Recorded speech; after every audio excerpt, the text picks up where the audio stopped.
This is the Jinhao 159, and it was one of the first fountain pens which I bought. It's from China, obviously. Jinhao is a pretty famous name for people who are just getting into fountain pens because of the affordability of their pens. This pen, you can get it fairly easily for about $5 US. Long time ago, these were available for 99 cents. Having watched previous videos on YouTube, but as in all things, the price has gone up. $5 is still pretty affordable, I think, for most people though.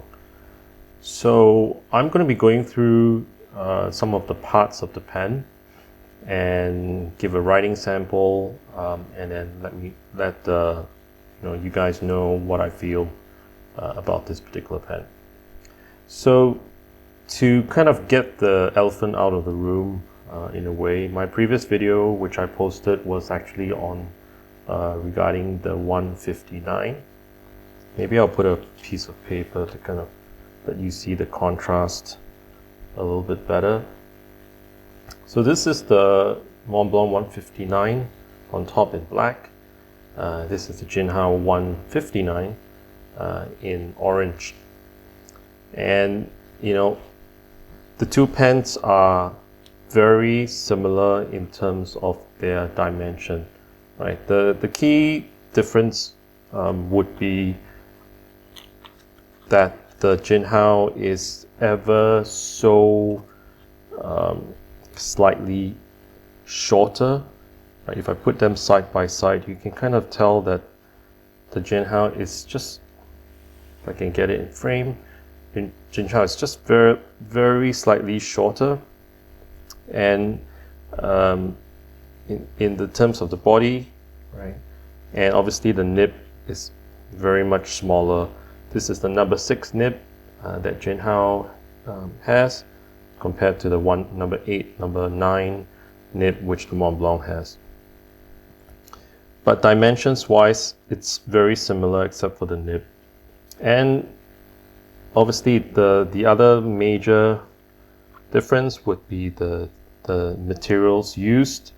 The Jinhao is using some sort of metal alloy, which makes it a very heavy pen. Right? You can literally kind of use this, however, the Montblanc is very light. It's made of resin primarily, with the addition of a metal piston mechanism at the back.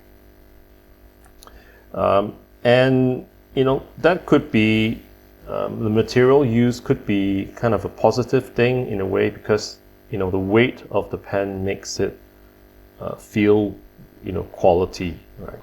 And I'll get into the pros and cons of this pen later on. But just looking at the parts of the pen, from the top you get the top of the pen, the finial, and you get the clip, which actually has a crest. I guess this is the part of the pen which I do not like. I don't like the way this crest is designed, and it has a Jinhao chariot in it, or kind of engraved in it. The clip itself it's okay. It's just a piece of metal which is kind of bent to kind of give you a little bit of springiness. I've had this pen for 1 year already, and one thing to take note is, I hope you can make it out on camera, that by using the clip a lot, you can actually wear out the paint that this pen is finished in.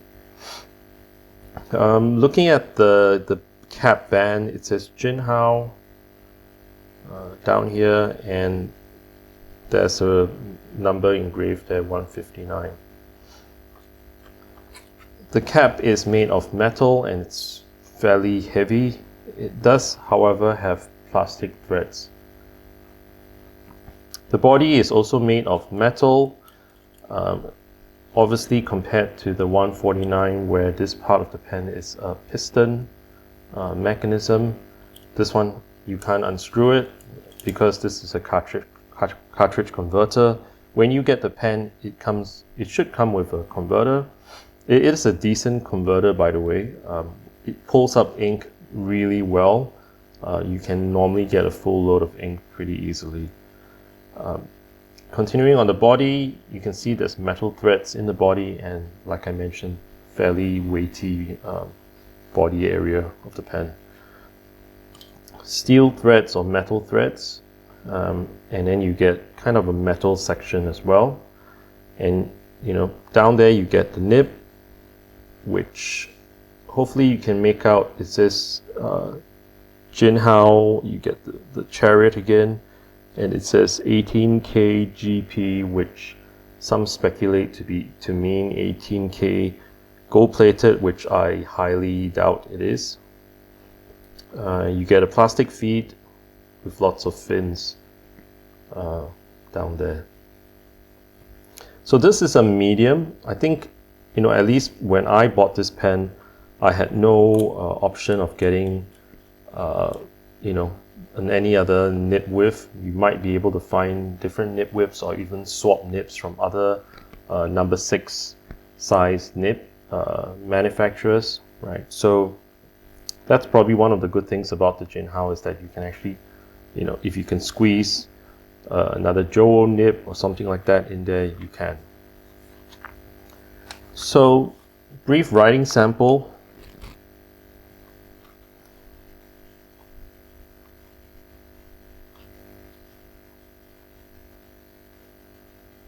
And I think it's in medium.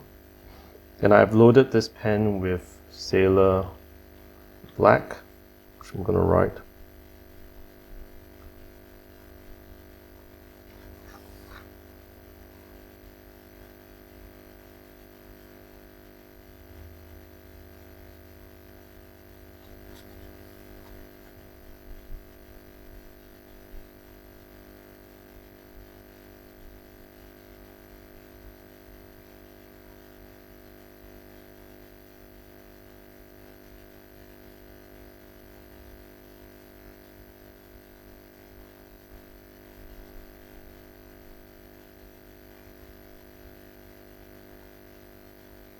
So it's a fairly smooth writer with a touch of feedback. The nib itself, you can actually get some line variation. I wouldn't say it's, you can actually do flex with it, but a little bit of variation can be had. As you can see, the pen lays down quite a lot of ink.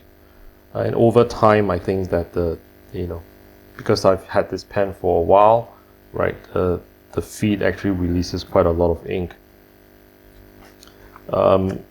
So pros and cons, right? So basically, I'm just going to write them down here. This is probably kind of the cheapest big pen you can get out there. So why is this important? Because lots of times if you buy a fountain pen, you realize that they normally start with the very small pens at the lower end of the range. I mean, in terms of dimension, right? They'll give you typically a very small nib. They'll never give, I don't think you can find a big pen manufacturer that would give a number 6 nib as their entry-level pen. Most of the time you'll get a number 4 or number 5 as the entry-level nib size. I think nib size is important, so therefore that's an important consideration. And talking about the nib, I think it's a decent number 6 size nib. As you can see, it writes pretty well, right? No skipping, compared to this other pen. Another pro I can see is it kind of gets people into the fountain pen hobby, right? So basically, with a cheap pen like $5, as I mentioned, people get interested in fountain pens and start using fountain pens, which is kind of the purpose of this channel, to kind of get people interested in it, at that price point, right? The other thing, pro-wise, it feels quality, right? It feels like it's a quality pen in terms of the weight. You can get nice finishes as well, different colors, which, you know, Mont Blanc, you occasionally might get a burgundy color or something like that, but typically it's all black like this. Cons, I guess the main one for me would be it's very obviously a clone, right? So I mean, there's no originality. I mean, there's tiny bit of originality, but it's obviously a clone, and you know, I mean, I would never advocate people buying a clone pen, but that's why I have to lay it out there. And because of that, I think a lot of people would kind of graduate out of this pen. You know, it's just my feeling about it. That, you know, after using this pen for a while, people might just end up throwing away or disposing this pen, and that's probably not a good thing for the earth, right? You want people to kind of use pens for a long time, right? You see a little bit of skipping down there. Nib quality, even though I mentioned that the nib was decent, right? It doesn't have much character. So I would say that Platinum Preppy would be a pen that you might want to consider for the character of the nib, right? And you know, just try it out. If you've used a Preppy before, you would know that that pen actually has very nice feel when writing. And you know, like I mentioned, I'm not gonna, even though it feels quality, it probably, you know, probably isn't that, can't spell, probably isn't that quality, because like I mentioned, the clip is mechanism might become loose, and you, as you can tell, the finish might kind of wear out after a while, but it is kind of giving it an impression of a throwaway pen, right? But for that $5 US or thereabouts for this pen, I think it's fine. To kind of conclude the video for today, do I think this pen is worth it? I think it's worth it, definitely. And do I, or would I actually buy another pen if this pen broke or was lost? Another 159, right? So the answer would probably be no, right? I don't see the point of this pen if you've actually moved up to other higher level pens, right?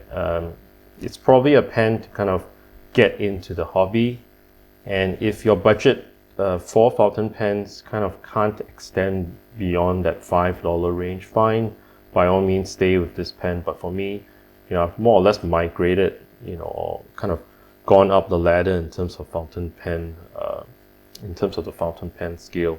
So therefore, I don't really use this pen that often right now.